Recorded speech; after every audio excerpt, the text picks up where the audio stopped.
हर हर महादेव। आप सभी के चरणों में प्रणाम करते हुए दिल से शिव को प्रणाम करते हैं। जितने भी गुरु भाई एवं गुरु बहनें इस वीडियो को देख रहे हैं, देवों के देव महादेव आप सभी पर हमेशा अपना कृपा बरसाए रखे। यदि आपका कोई कामना हो तो वह अवश्य पूरा हो। अगर आप भी हमारे भक्ति भावन भोलेनाथ को अपना गुरु बना चुके हैं तो वीडियो को लाइक करके कमेंट में नमः शिवाय अवश्य लिखिएगा और वीडियो को अंत तक जरूर देखिएगा। तो चलिए बिना देरी किए कहानी को शुरू करते हैं। बहुत पुराने समय की बात है। एक गांव में एक बहुत ही गरीब परिवार रहा करता था, जिसमें सिर्फ एक पिता और इसकी एक पुत्री रहा करती थी। उसकी पुत्री अनंत शिव भक्त थी। वह सुबह शाम आठों याम शिव की पूजा अर्चना किया करता था और हमेशा नमः शिवाय का पाठ करते रहता था। धीरे धीरे वह बड़ी हुई और एक दिन उसकी शादी हो गई थी। तो उसका परिवार बहुत ही गरीब था, पर उसकी व्यवहार देखकर बहुत बड़े घर में उस लड़की की शादी हो गई। कुछ दिन तो उसका परिवार बहुत ही अच्छे तरह से उस लड़की के साथ बर्ताव करने लगा। पति सरकारी नौकरी में था। उसका पति तो बहुत ही अच्छा था, पर उसकी सास का व्यवहार उसे कुछ अच्छा नहीं लग रहा था। उसकी सास हर बात पर उसे कुछ ना कुछ जरूर सुनाता था। कोई भी काम करता तो उसे हमेशा बुरी नज़र से देखता रहता था, जिससे उसे काफ़ी दुख हुआ। ऐसे करते करते कुछ महीने बीत गए। उसकी सास हमेशा बोलता रहता था कि तुम्हारा मम्मी पापा तुम्हें कुछ नहीं सिखाया है, कुछ काम करने नहीं आता है, तुमको बस शक्ल ही है और कुछ नहीं। ऐसे करते करते कुछ दिन बीत गया। अब पानी सर से ऊपर आ चुका था। सहना अच्छी बात होती है, पर हद से ज़्यादा सहना आपकी कमजोरी का निशान होता है। कुछ दिन बाद बहू ने भी उसे कहने लग गया कि मुझे नहीं आता तो आप खुद कर लीजिए, बार बार एक ही काम में क्यों रोकते टोकते हैं।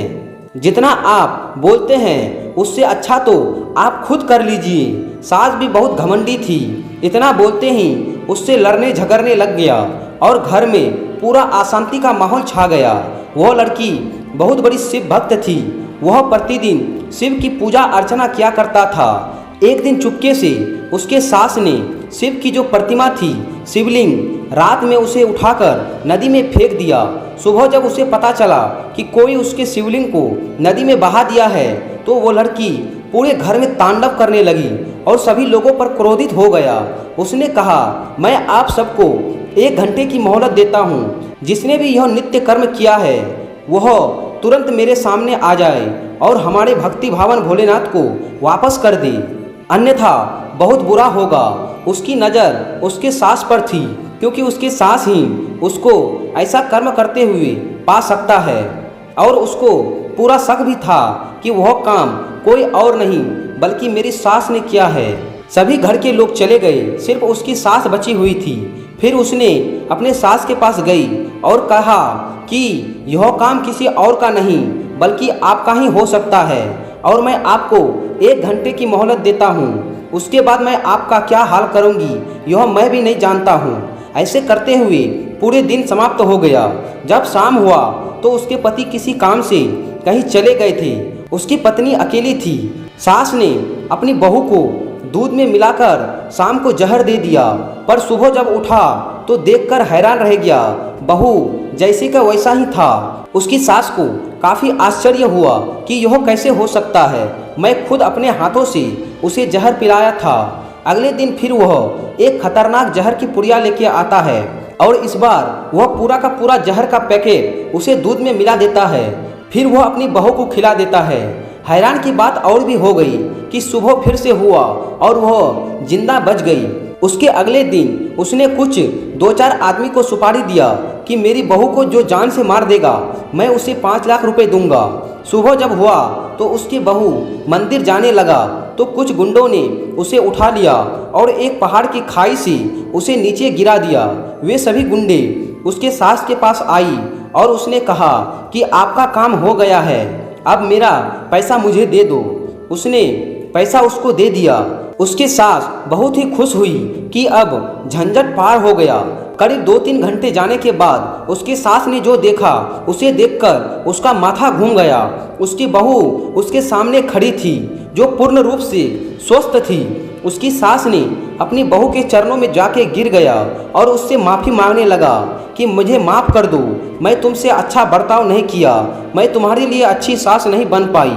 उसकी बहू ने हंसते हंसते कहा, आप मेरे सासू माँ नहीं बल्कि मेरी माँ के समान है। मैं बचपन से अपनी माँ का प्यार नहीं पाया।